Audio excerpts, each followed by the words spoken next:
For 18 years, the Center for the Study of Extraterrestrial Intelligence, which is the parent project of the Disclosure Project, has been taking teams to train them to make contact with these visitors.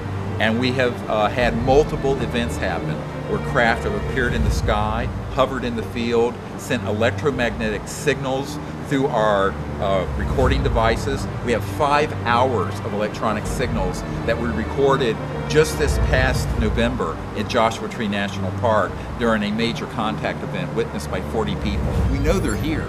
The question is, why aren't we responding appropriately? I'm a trauma doctor, emergency doctor, seen all this. And when you contemplate what's at stake here, you don't really give up on that. This is the pearl of great price. You don't throw this one back into the ocean. And so I get very frustrated sometimes. I've had people I've worked with assassinated, helping us get this far, I'll say that. But you don't give up. And there was a CIA operative who was very supportive of what we were doing, that back in the 90s, during some of the darkest days, after my closest friend, Sherry Adamak, was murdered by these people who were trying to keep this secret, that I wanted to give up, and I was very, very sad and very angry and also very depressed. And I was sent this card that was like a poster, 2 by 3 feet, and it had thousands of never, never, never, never, never, never, never, never, never on it, and at the end, give up.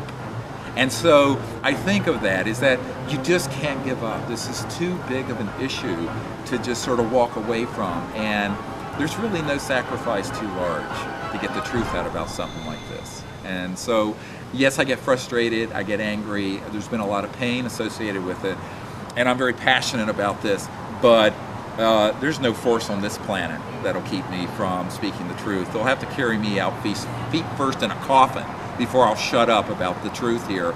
And we have over 500 military, intelligence, and corporate people that have come forward to give us information and to take out of the national security vaults some of these documents that are in this briefing for President Obama that's going to be shown to the world on this program for the first time. The lunar module that took Neil Armstrong onto the surface of the moon, my uncle was the senior project engineer over that.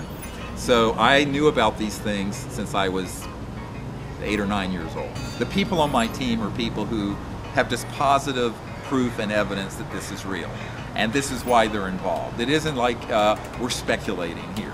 If there's support for this, take people out to the desert and set up contact protocols and see what happens.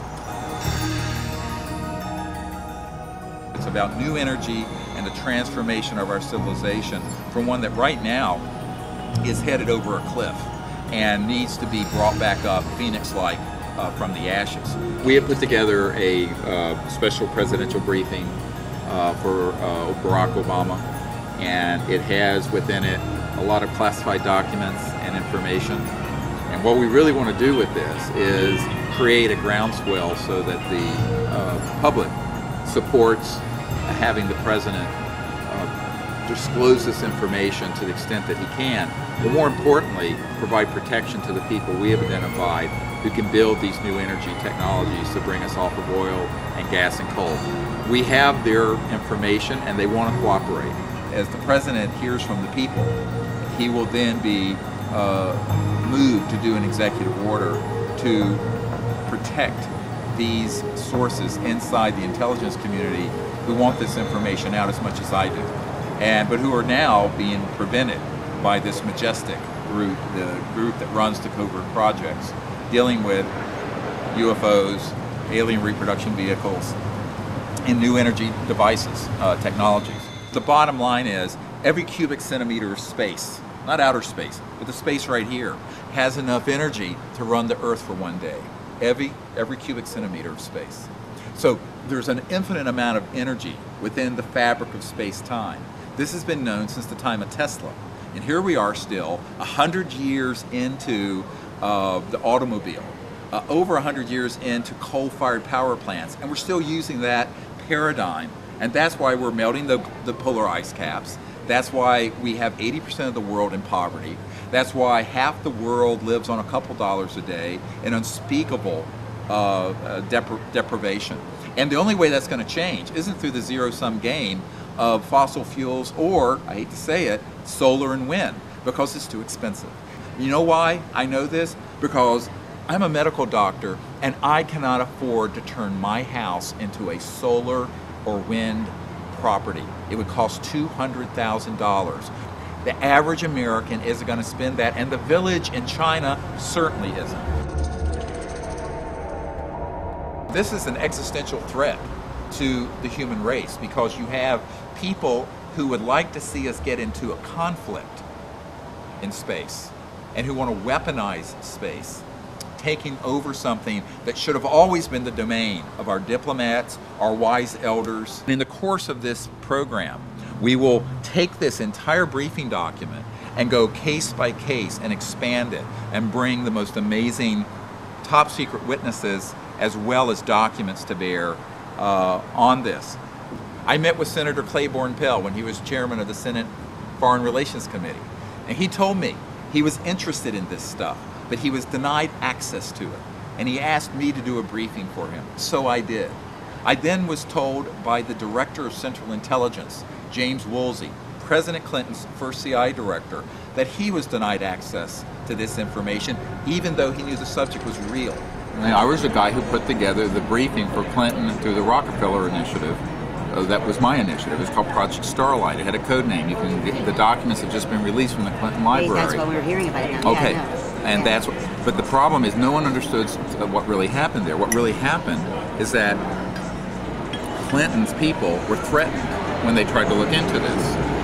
Okay, and Clinton then sent one of his good friends to my home and said, well, if the president does what you're recommending, he'll end up like Jack Kennedy. Now, this is in 1994, after I briefed a CIA director. You know, I was the guy who briefed Clinton's first CIA director on this subject. I was the guy. So what happened at that point is that, of course, my kids heard this, thought, my God, Dad, is this dangerous? I said, no, don't worry. I'm like, holy shit. But the bottom line is, we know that this is the big problem, is that the President of the United States was basically being told, go away, and if you push into this, we're going to take you out. I mean, I can say this with authority because I'm the only person living who can go on camera and say, I have personally briefed a sitting CIA director who was denied access, a sitting J2, head of intelligence joint staff, the guy who was the head of the Defense Intelligence Agency, the largest intelligence gathering entity in the Pentagon, was personally denied access to these things. General Patrick Hughes. I was the guy who briefed him on all this. So, you know, when you put that together, what you realize is that this is run amok. This is secrecy run amok, which is Eisenhower's warning to us. I mean, he was right. The old man was right. They have put weapons in space targeting these extraterrestrial vehicles. This we can prove, the weaponization of space. It's a huge problem because these weapons, the really advanced ones, are electromagnetic weapons that target these extraterrestrial vehicles and hit them and have knocked them down. We have people who have been on the retrieval teams. Now, like Clifford Stone, was he on one of those? Yeah, but we have a whole bunch of folks who've been on it. Now the question is, why are we doing this? Because there's a group of folks who would like to precipitate an interplanetary crisis so that they could amass more power in the world and have the whole world fund this sort of militaristic approach. And in fact, Douglas MacArthur, it's in the congressional record, said in his last address to the nation when he was in the well of the Congress, and he said, World War III will be interplanetary.